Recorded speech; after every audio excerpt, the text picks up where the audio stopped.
The United States is taking a deadly toll as record high temperatures grip parts of the U.S., the West Coast, the East Coast, and Canada. Canadian officials say they have seen a large increase in deaths over a 4-day period. They are trying to determine just how many of those are actually to be blamed on the heat. Here in the United States, President Biden will address the record heat and persistent threat of wildfires with governors from western states today. We have a team of reporters covering all of this, so let's begin with our Camilla Bernal. She is in Blaine, Washington. Camilla, you've been on with us all week talking about how deadly and dangerous this heat is. What are officials doing to keep people safe? Hey, Poppy. Well, the priority today is making sure that the hospitals are not at capacity. We were told that in some cases, patients had to be moved in order to make space at some of the emergency rooms. I do want to point out that the temperatures are a lot lower, but the effects of the heat wave are going to be seen over the next couple of days, maybe even weeks, especially when it comes to health. We were told that here in the state of Oregon, in the state of Washington, already at least 3 people have been reported dead because of the heat. We are also told that about 1,400 people had to be taken to the hospital during this heat wave. Just on Monday alone, about 700 people at the emergency room. These are numbers that they have never seen before. And in Oregon, also record-breaking numbers. We were told that just in the Portland area alone, about 500 people had to be taken to the hospital. And we spoke to Multnomah County's health officer about what this is doing to doctors, to hospitals, and this is what she told us. They are very busy.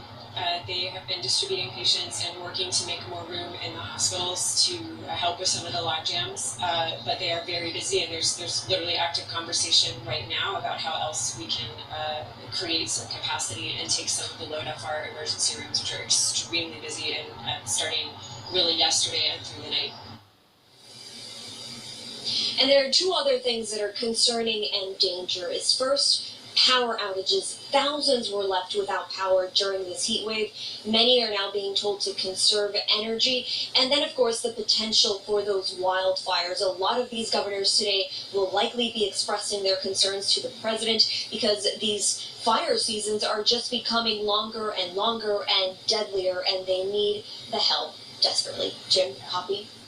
Paul, a similar situation in Canada. More than 230 deaths reported in British Columbia just since Friday. And I wonder, I was in the Pacific Northwest this past weekend. One of the issues, a lot of residences don't have air conditioning, right? So you don't have a way to mitigate this when the temperatures go so high. Yeah, absolutely. In the West Coast, really, half as many people have air conditioners than normally would in the East Coast. Having said that, this was really unprecedented. To hear authorities talk about it, 3 to 4 times as many calls to 911, paramedics and police on the scene, and in so many cases it was too late. You could see that police themselves were making this appeal because they were listening to family members on the phone, stunned that when they checked on family members, even in the span of 24 hours, that they were already in extreme distress or unfortunately had already passed away. An extraordinary statement from the chief coroner in BC saying, look, we do have to investigate all these deaths, but they say many of them would have been heat related. The issue here has been how frequently this will happen. These are not areas that are used to these kinds of temperatures. This is a public health emergency, right? You just heard Camille talk about the hospitals.